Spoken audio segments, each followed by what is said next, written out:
Hello, hello, and welcome. Welcome once again to the Secrets of the High Demand Coach podcast. I am here with yet another high demand coach. That is the one, the only, Julie Holunga. And now, Julie is a leadership trainer and executive coach. She develops professional service leaders with expertise in the careers of female professionals. Now, before starting her consulting practice, Julie served as a project manager for the Alumni Career Services at, you may have heard of it, Harvard Business School. Focusing on advancing their female alums' careers, she worked as well with Fortune 500 companies to retain and move women into leadership positions.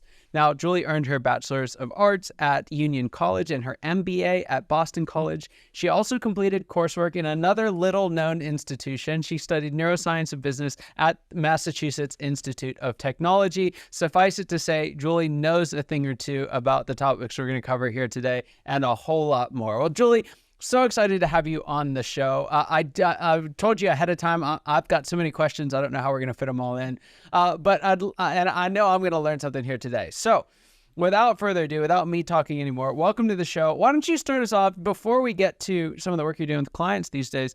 How'd you get into this? How'd you go from this impressive background to doing what you're doing today?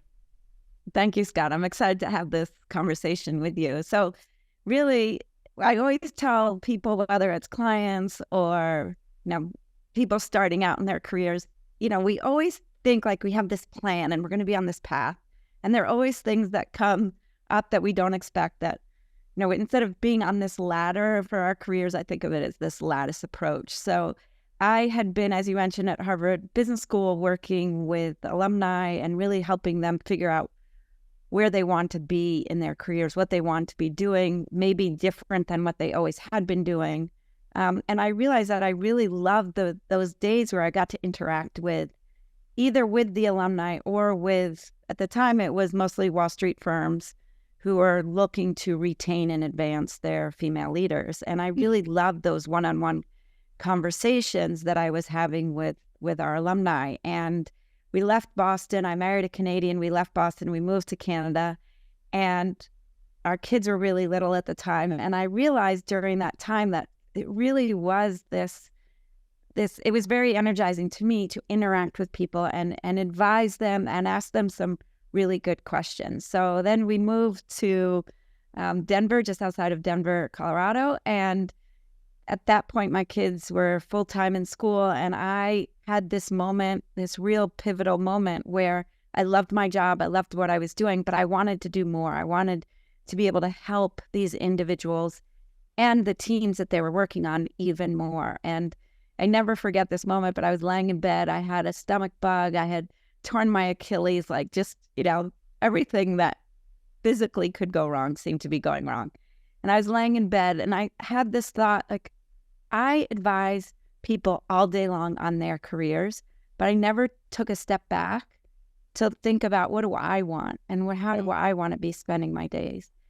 And I was really privileged to work for some amazing women, and I brought it up to them and I said, I don't know exactly what it looks like or what I could be doing, but here are the thoughts going through my head. And one of the women who I had met at Harvard Business School, she just was amazing. And she said, you know what, you got to talk to this person, you got to talk to this person. And 6 weeks later, I was starting a coaching program. So it was just great. And it really has pulled together all of the curiosity I have in people and loving to support people and being on this journey with them. I always say, like, I'm next to you on this journey. To get where they want to go. And whether that's an individual as a leader and how they show up as a leader, or as a team and how they operate together as one unit and what that looks like. Yeah. I love it. So let's fast forward today then. You're getting to pull in all these different skill sets. What would you say is some of the most important work you're doing with your clients? Yeah. So it's really interesting. In the last year and a half, 2 years, our world continues to shift. And what I've noticed is that as, 4 years ago, almost 4 years ago, which is crazy to think about, we all were sent home, and how we interacted completely changed. And everyone thought, a year later, 2 years later, we're back in the office to some degree. It'll just go back the way it was. And it hasn't, right? None of us have. And so really helping people think about how they interact. So how they deal with conflict, right? Because it's different. If we're not physically in the same place, I would offer different advice than if we can be together to deal with conflict. How to make conflict really good. I love to say conflict is constructive, can be. How people communicate is quite different. And I would say probably 2 or 3 times a day, I'm talking to leaders about, well, what does the other person need to hear? Well, I need them to know this. Yeah, I got that. But what do they need to hear? So what I would say is really thinking about the other person and what they need to hear, how they need to hear it, as opposed to simply what you need to say or how you want to say it. It's really thinking about both of those things. And I shared this recently that I'm on this mission to rid our world of lazy leadership, because too often we get so caught up in whatever the task is that we're doing or what we're trying to accomplish that we don't think about, how does this person need to hear what I have to say? Or how do we deal with this conflict? And really stop avoiding having these conversations that are a little bit uncomfortable. And because I really see, especially in the last couple of years, that we need leaders who communicate clearly and directly and don't sugarcoat something, right? Like the compliment sandwich does not work. Whatever anyone tells you, it does not work. That I really hope that leaders start to see conflict as a necessity in order to innovate, to be thoughtful, to grow, and that they really think about the language that they're using when they're talking to people. Yeah. We use a similar phrase. We call it being ruthlessly constructive. And you absolutely hit on a chord here that I think is a massive issue for folks. How do you do that remotely? Because it is different, right? It's easier to just, someone else can deal with it. It's easier to sit there with our video off and watch the slow motion train wreck, right? So first, let's define, what does constructive conflict look like? And then second, how do we build that into the normal way we work, even if we're remote? Right. So when I think of constructive conflict, first and foremost, it's that some of your audience may have heard this term, this idea of that they have psychological safety. So Amy Edmondson at Harvard Business School came up with this theory of when we are able to speak with a new idea and not feel that we're going to be, get pushback or get fired, worst case scenario, because we speak up. So when people have that psychological safety, that foundation of, I can share a crazy idea, it might be dismissed in a way that that would be awesome, but we don't have the resources for it. But I'm able to throw something out there and I feel safe to take a risk in sharing an idea. So if we have that foundation of psychological safety, then we can have constructive conflict. And by constructive conflict, it's basically my approach of conflict is good. It can be good. And in fact, we need it to come up with different ways of operating, come up with a different service or product that we're delivering. If we are sitting amongst the team and Scott, you're our leader and you throw out a crazy idea and we're like, oh yeah, let's do it. And we don't have the resources, the bandwidth, the finances to do it, but I'm just going to say yes to everything you say. That's not constructive, right? So when I think of constructive conflict is look at it as we're looking at the task and not the person. Like take the personnel aspect out of it and focus on we have the same desired end result. Like we're trying to grow this company, or we're trying to make this service to our clients even better, or we're trying to make how we deliver the service even more efficient. And so maybe it's how can we use AI to help us do our work even better?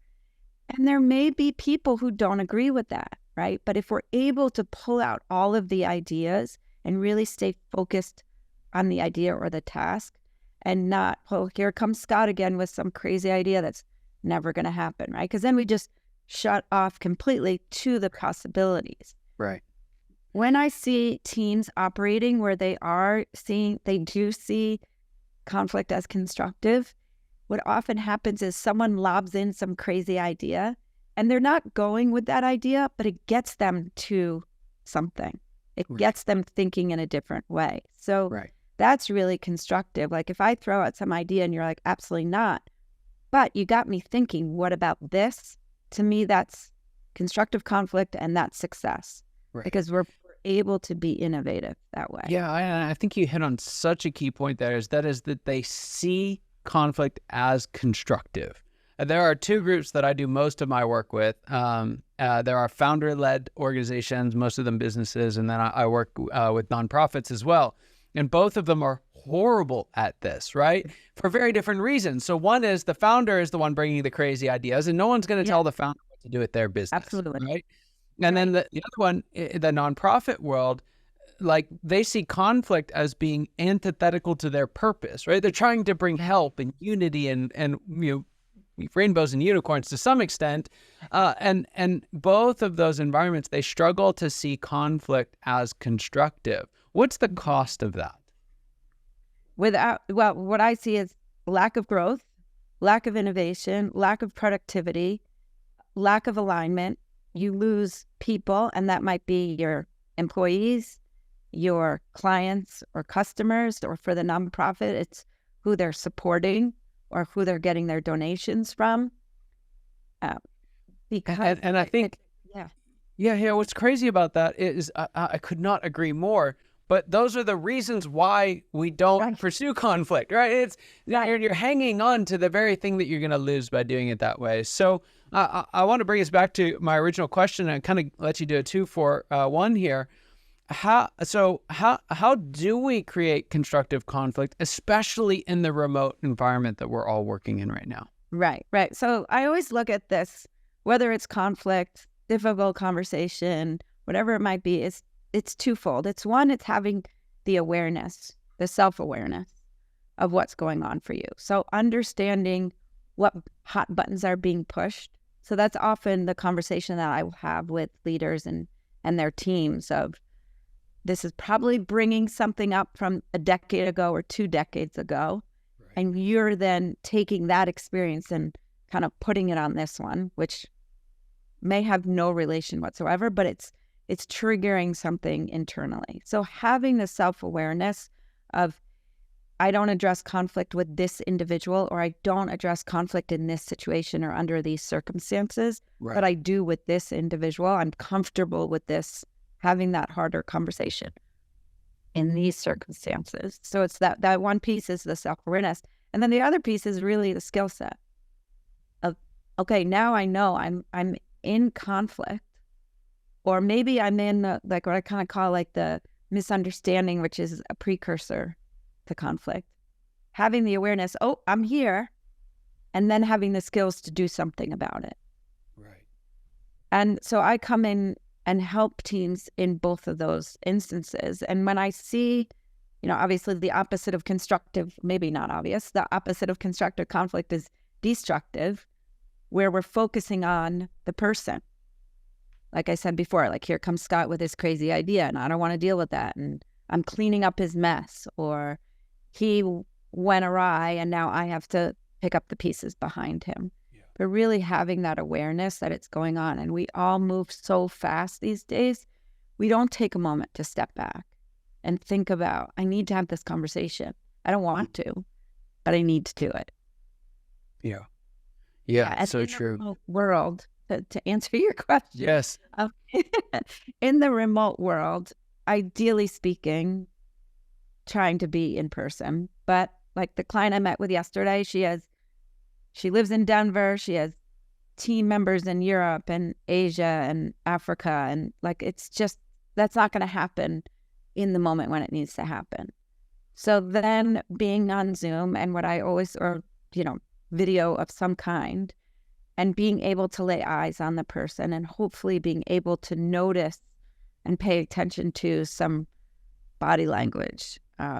Maybe they start, like right now I'm sitting up straight, I'm engaged, but if I notice someone kind of sitting back and crossing their arms, is that a sign of disengagement? And if I notice that, to stop the conversation and to say, hey, I noticed that I've noticed that there's some emotion going on, or I'm hesitating because you never want to label something and then someone just becomes defensive. But hey, I noticed you became quiet. What's going on here? Tell me the thoughts going through your mind. How is this conversation sitting with you? And I know for a lot of my clients that feels really awkward. That's not how they would say it. Then, well, let's find a way that does make it comfortable. Sure. For you. Yeah. Yeah. Yeah. But sending an email or a text or oh my gosh. Message, I mean, to state the obvious, don't do it.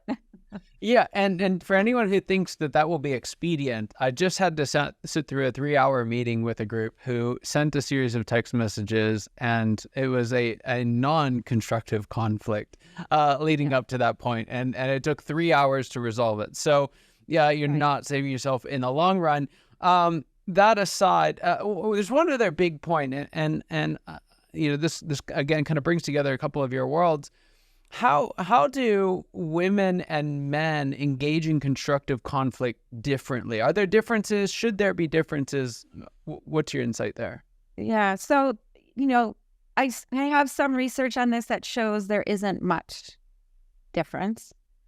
Anecdotally, what I see is that there are some men who are more, want to deal with conflict right away, like address it right when it comes up. And I have some women who do that as well.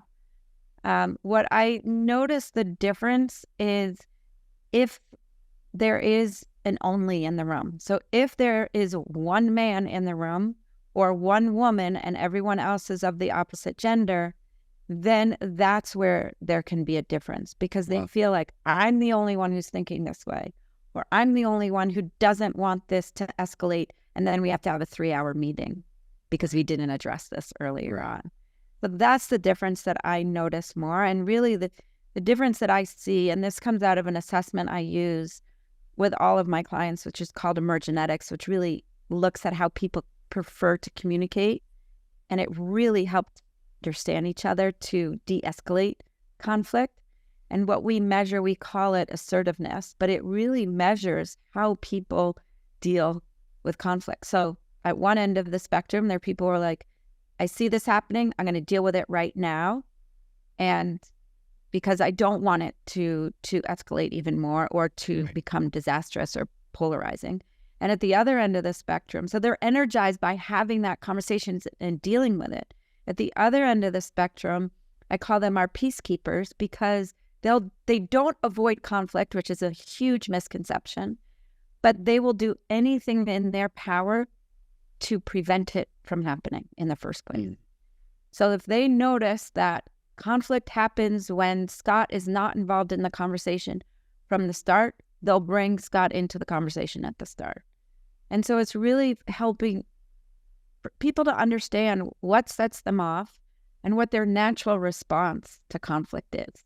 Yeah. And for most people I work with, which just makes sense, is like, is this avoidance? Like, I just don't want to deal with it, but I'll wake up at 3 a.m. and ruminate and think of should have, could have, but I don't want to deal with it in the moment. Yeah. Oh my goodness. So we've covered a lot of ground. There's a question though that I want to ask all my guests, and it's this: what is the biggest secret that you wish wasn't a secret at all? What's that one thing that you wish everyone watching or listening today knew? Well, I was thinking about that because there's one thing I wish people would know, is that leadership is not something that you're born with. There are people who are more natural leaders and it comes to them easier, but even they have to work at it. And I look at leadership, it's truly a conscious thing, and it's not subconscious, and it can't be. And so when I say, like, I'm trying to rid the world of lazy leadership, like, that's why, it shouldn't be a secret that you have to make an effort when you're dealing with human beings. Yeah. Right? That it doesn't come easily, and it's not always going to be comfortable. But what I find is that when people who are deliberate, right, the opposite of lazy to me is being a deliberate leader, is they're happier, they're less stressed, their team is less stressed, they're more productive, and they're not dealing with the personnel issues like that 3-hour meeting you described. They don't need to deal with it because they're de-escalating anything to that point. Yeah. Yeah, that's so good. Yeah. So I noticed as I was browsing your site that there were a number of resources there. I'm wondering, how can folks find out more out about the work that you do, and what would be a great next step? Sure. So I have the two ideas. If you connect with me on LinkedIn, and I'm sure we can share that in the show notes, I have a monthly newsletter that comes out that's a quick read, less than 5 minutes, that just gives you some ideas of things that you can put it into practice right away, but it gets you thinking, again, that piece of that self-awareness and tactics that you can put into practice right away. And then to visit my website, julieholunga.com, I have a bunch of resources on there, including a trust assessment, because that is something that as well that I'm really passionate about, and did some research on that. And so you can take this assessment, and it allows you to see where those gaps and potential blind spots are within your own leadership and for your team and organization as well. Yeah, fascinating. I had a chance to check it out. It's only about 5 minutes. It's super, super simple. Awesome results. And I would highly recommend it. So head on over. We'll put the links both to her LinkedIn profile and her website, julieholunga.com. Get it right out of the show notes when you're not driving, and it's absolutely worth it. You want to head over there. So, well, Julie, thanks so much for being on the show. Just an honor and privilege having you here. Absolutely love this conversation. For those of you watching, listening, you know that your time and attention mean the world to us. I hope you got as much out of this conversation as I know I did, and I cannot wait to see you next time. Take care.